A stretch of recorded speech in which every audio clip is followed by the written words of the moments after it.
নমস্কার সবাইকে, welcome back to my channel. আজ চলে এলাম নতুন আর একটা ব্লগ ভিডিও নিয়ে। আজ অনেক দিন বাদে একটু ঘুরতে বেরিয়েছি।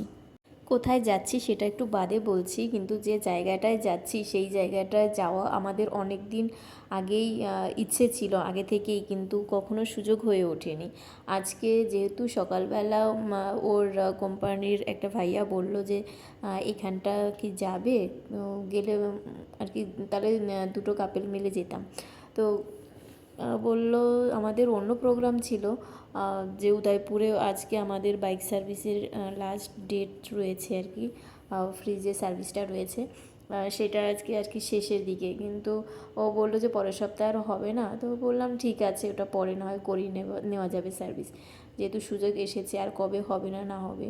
তো সকাল সকালেই আমি রান্না বান্না সব কমপ্লিট করেই নিয়েছিলাম, যেহেতু আমাদের বাইক সার্ভিসের জন্য বেরোতেই হবে। তো উনি 8টার দিক করেই বলল। তো তারপরে আর কি করা যাবে, ভালোই হয়েছে, রান্নাটাও করে নিয়েছিলাম, সকালবেলা খেয়ে দিয়ে একেবারে বেরোতে পারবো। আর এই যাওয়ার পথে প্রথমে আমি এত বড় একটা লম্বা টার্নেল দেখতে পেয়েছি। এর আগে আমি ট্রেনে দেখেছি, কিন্তু কখনো আর কি উপরে মানে সড়ক পথে যেটা, সেটা দেখিনি। তো এটাই ছিল, প্রায় আমাদের 1.5 মিনিটের মতো লেগেছিলো এই টানেলটা বাইকে করে পার হতে। আর এই দু সাইডে পাহাড়গুলোতে পুরো সিমেন্টের কি বলে এ করে রেখেছিল যাতে না বেরিয়ে আসে, আর ওগুলোতে লোহার তার লাগানো ছিল। আজ আমরা ঘুরতে যাচ্ছি নাথদ্বারা। এটা আমাদের অনেক দিন আগেকারই ইচ্ছে ছিল, তো সেটা আজকে পূরণ হচ্ছে। তো বাইক থেকে নেমে প্রথমে আমরা এখানে পেয়েছিলাম একলিঙ্গরাজ প্রভু মন্দির। তো এখানে ভেতরটা ফোন অ্যালাউ ছিল না, তাই আমি আর ভিডিও করিনি, এখানে সামনে থেকেই একটুখানি ভিডিও করে নিয়েছিলাম।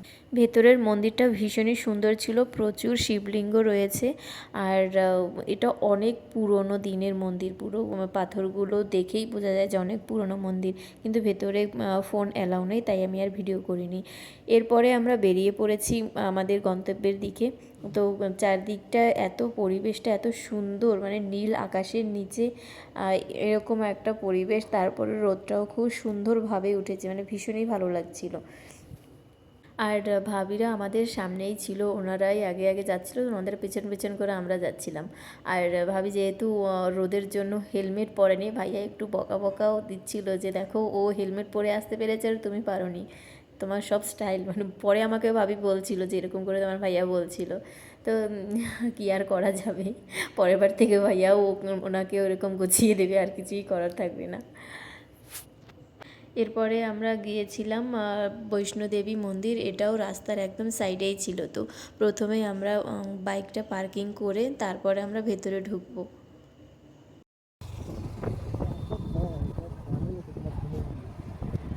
এখানে বাইক পার্ক করার সময় একটা জিনিস দেখতে পেলাম, যেটা আমি বহু বছর বাদে দেখতে পেয়েছি, সেটা হচ্ছে উলির যে বাসা বাঁধে সেইটা। আমি বলছিলাম যে এখান থেকে একটু নিয়ে যাব, প্লাস্টিক নিয়ে এলে ভালো হতো। এখানে উলি মাটি এগুলো দিয়ে তো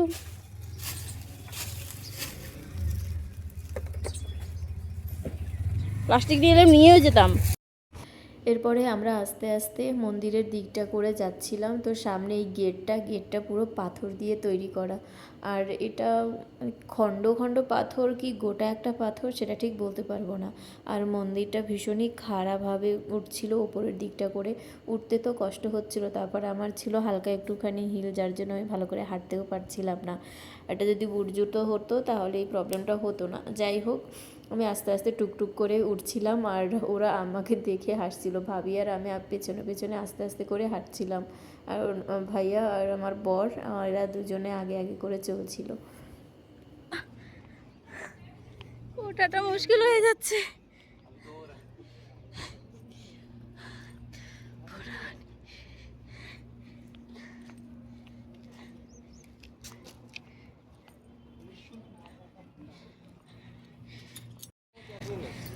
আর এইদিকে রোদের জ্বালায় মাথার টাকলাটাও মনে হয় যেন ফেটে যাবে, তবুও হাঁটতে হবে, কিছু করার নেই। আর এখানে এই পাখির বাসাটাকে নিয়ে ভাইয়ারাও অনেক মজা করছিল, বলছিল বাড়িতে নিয়ে যা, ওখানে গিয়ে পুষবে। এরপরে আমরা আস্তে আস্তে ওপরের দিকটা করে প্রায় চলে এসেছি। আর এখানটা না অনেকগুলো গাড়িও নিচের দিকে নামছিল, উঠছিল আর কি নিয়ে যাওয়ার জন্য প্যাসেঞ্জার। নিয়ে যাওয়ার ওপরে যাওয়ার জন্য 20 টাকা করে নিচ্ছিল, আর নিচে আসার জন্য 10 টাকা করে নিচ্ছিল।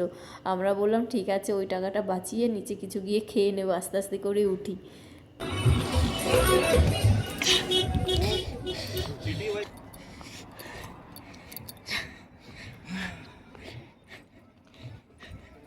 আরে এগুলো অন্ধকার অন্ধকার লাগছে, এগুলো কি বানিয়ে রেখেছে, পাথর পাথর। হ্যাঁ, মানত করা। আমি ভালোবাসি পিঠু খেলেছে হয়তো বাচ্চারা। ঠিক আছে, বাবারে বাবারে কি কষ্ট। ওইখান থেকেই তো এসছি। আরে আমি হালকা একটু হিল পরেছি না, ওই জন্য, নাহলে আমি এই যদি বুট পরে এলে অসুবিধা হতো না।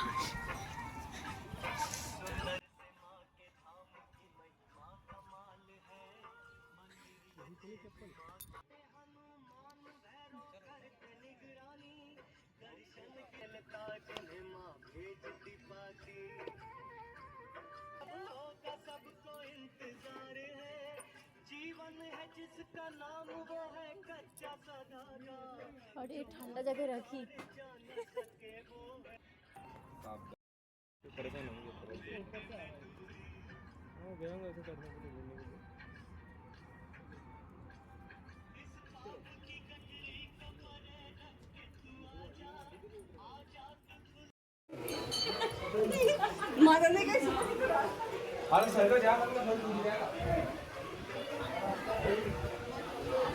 हम लोग गुफा के अंदर।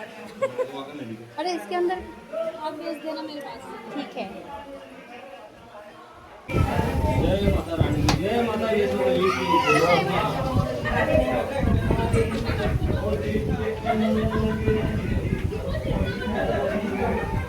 चलो आगे चलता रहो।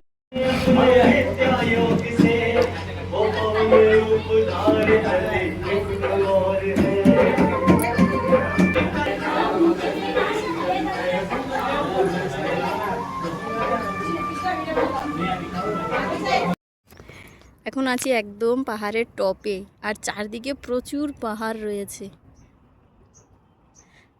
আর এই গুফার মধ্যে রয়েছে কালী ঠাকুরের মন্দির। কালী ঠাকুর না, 3টে মুকুটওয়ালা মন্দির দেখেছি কি রয়েছে।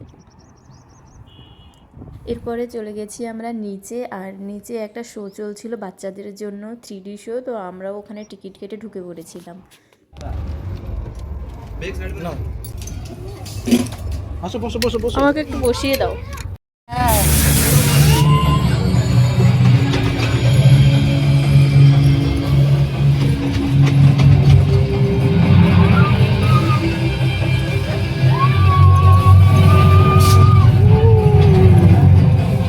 আরে সেই সেই বাঘ হয় না, ওই সে হ্যাঁ হ্যাঁ হ্যাঁ। তার মতো উঠছে সব।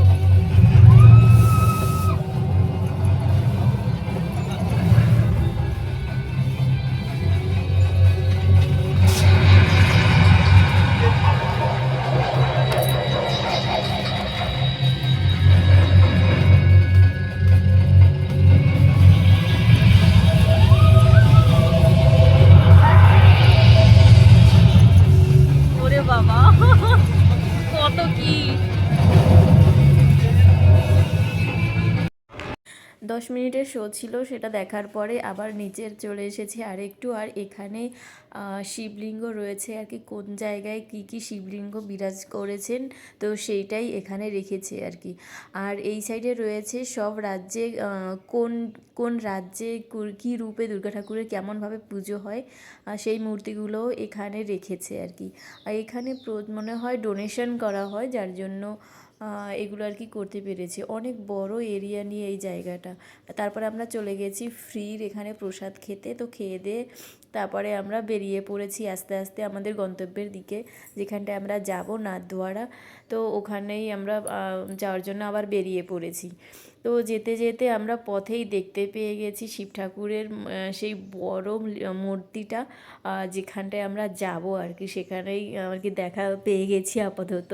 তো এরপরে আমরা ওখানে যাওয়ার জন্য বিকেলবেলা একটুখানি রেডি হয়ে তারপরে বেরোবো, তার জন্য আমাদের একটা রুম নিতে হবে আপাতত। আর আজকে এখানে সন্ধেবেলাটাই বেশ ভালো আর কি সুন্দর চারদিকে লাইটিং থাকে, সেই জন্য আমরা প্রথমে আজকে এখানে যেহেতু থেকে যাব তাই একটা রুম নিয়ে নিয়েছিলাম, ভাবিদের জন্য একটা রুম আর আমাদের জন্য একটা রুম। তো এখানে একটুখানি রেস্ট করে আমরা সন্ধেবেলা পৌঁছবো। আমরা রুমটা রাস্তার পাশেই নিয়েছিলাম যাতে যাতায়াতের সুবিধা হয়।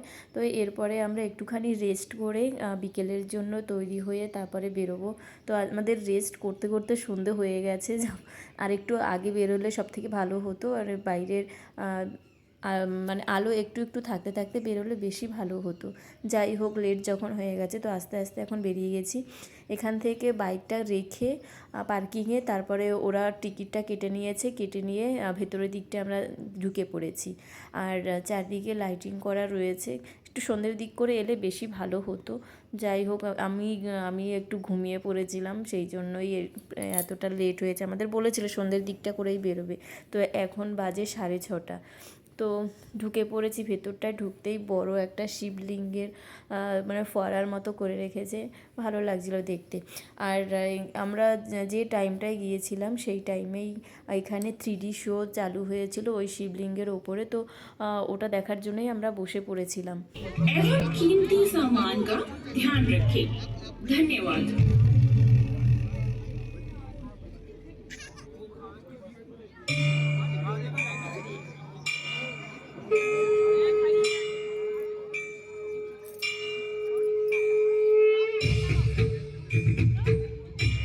एकदम सही टाइम पे आई हूँ।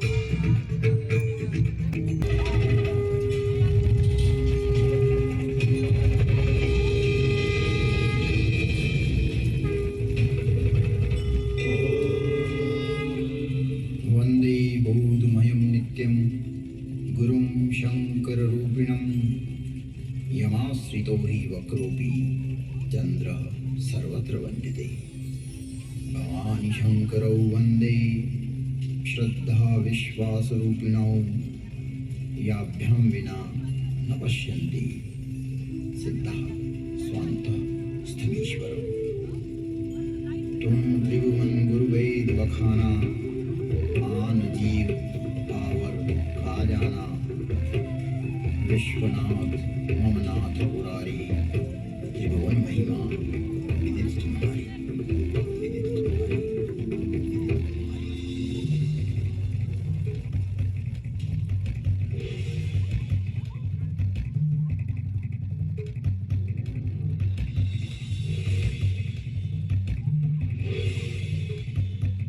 এরপরে আমরা সিঁড়ি দিয়ে ওপরে উঠলাম, আর ওপরে গিয়েও টিকিট কেটে এই শিব ঠাকুরের ভেতর দিয়ে লিফট করে ওপরে গেছি। তো উপরে উঠে চারদিকটা সুন্দর একটা লাইটের দেখা যাচ্ছে। এটা দিনের বেলা মানে সন্ধে হলে আরও বেশি ভালো লাগতো দেখতে।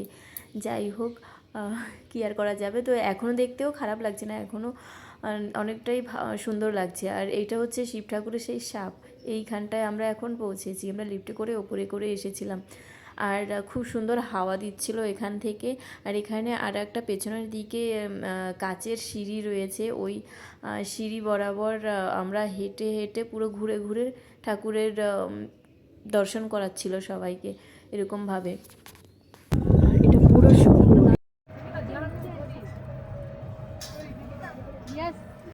এরপরে আমরা নিচে চলে এসেছি, একটু ফটোশ্যুট করে নিয়েছি এখান থেকে।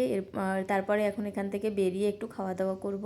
তো এখান থেকে বেরিয়ে রাতের জন্য একটু খাওয়া দাওয়া করে নিয়েছিলাম। আর খাওয়ার জন্য অর্ডার করেছিলাম ধোসা আর চাউমিন একটু, আর একটু ফ্রাইড রাইস।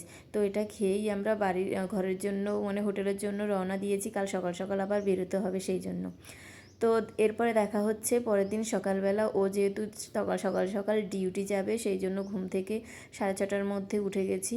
6:30 না, 6টার দিক করে উঠে গেছি, কারণ 6:30টার মধ্যে এখান থেকে বেরিয়ে যেতে হবে। 8টা থেকে ওর যেহেতু ডিউটি পৌঁছতে হবে, আর অনেকটাই যেহেতু দূর, সেই জন্য সকাল সকাল উঠে আমরা রেডি হয়ে তাড়াতাড়ি করে বেরিয়ে পড়েছি। ভোর হয়ে গেছে কিন্তু এখনও চারদিকের অন্ধকার কাটেনি। আর এই সময় আমরা বেরিয়ে এসেছি এখান থেকে। এখানে এখন সকাল হতে হতে 7টা বেজে যায়।